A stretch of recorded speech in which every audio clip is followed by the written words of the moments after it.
कौन आपण मैंने जानवा चाहते कि एकादशी कहीं पालन कराए आपण जानी नाहंती कि एकादशी कहीं पालन कराए ताहले भिडियोटी को निश्चय देखंतु आरंभ शेष जाए देखंतु बिल्कुल भी स्किप करेंगे आपण जानीपर कहीं एकादशी पालन कराए। साधारणतः आपण मैंने जानी था ना एकादशी माने विधवा ब्राह्मण स्त्री लोक मैंने करि समस्ते भावती यह स्वामी कराए।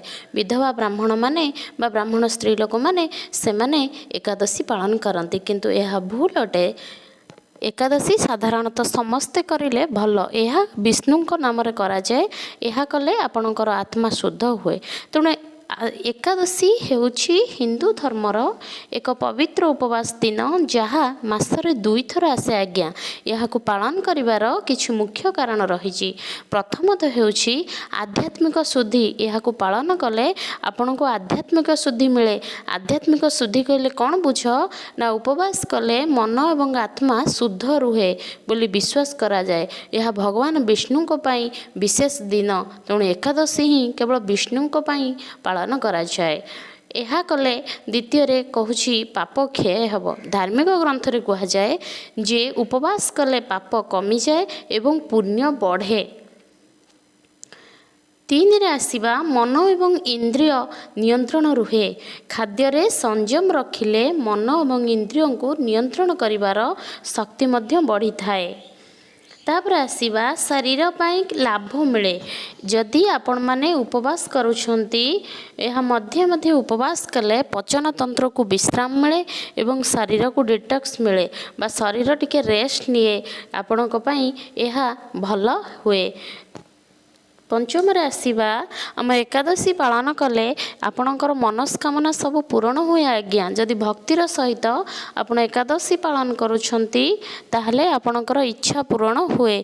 आपण जो इच्छा बा जो जिज्ञासा नहीं एकादशी पालन करुछंती आपणकर से इच्छा स्वयं भगवान विष्णु आपणकर पूरण करिथांती। शेषर आसीबा भक्ति एवं ध्यानर वृद्धि। जदि आपण भक्तिर सहित बा ध्यानर सहित यही उपवासटी को करुछंती बा भगवान को निज आत्मारू बा हृदय डाकुछंती शुद्ध चित्तरे बा शुद्ध मनरे ताहले आपण को से निश्चय शुभ फल देवे बा आपणकर जो भल पाइबा बा आपणकर जो निष्ठा भाव भक्ति भाव भगवान संतुष्ट हेबे एवं आपणकर समस्त इच्छा पूर्ण करिवे। यही दिन रे जदि आपण जप तप पाठ किंबा पूजा कले भगवान के प्रति विश्वास रखिले भगवान आहुरी खुशी हेबे एवं आपण को भल बा शुभ फल देबे। यह कले आपण मानकर मंगल ही मंगल हेब। तेणु एकादशी एभली एक दिन जो जहाँकि हिंदू धर्मर एक पवित्र उपवास बोली कहा जाए। यह प्रति मासर 2 थरे आसे।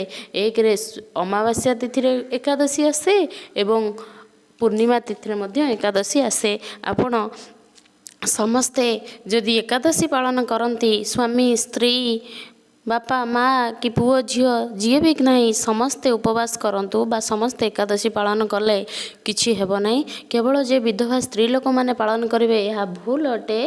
तेणु समस्ते बा जार इच्छा अच्छी भगवान को स्व हृदय डाकिबा पई से माने समस्ते पालन कले आपणकर मंगल हेब। जय जगन्नाथ।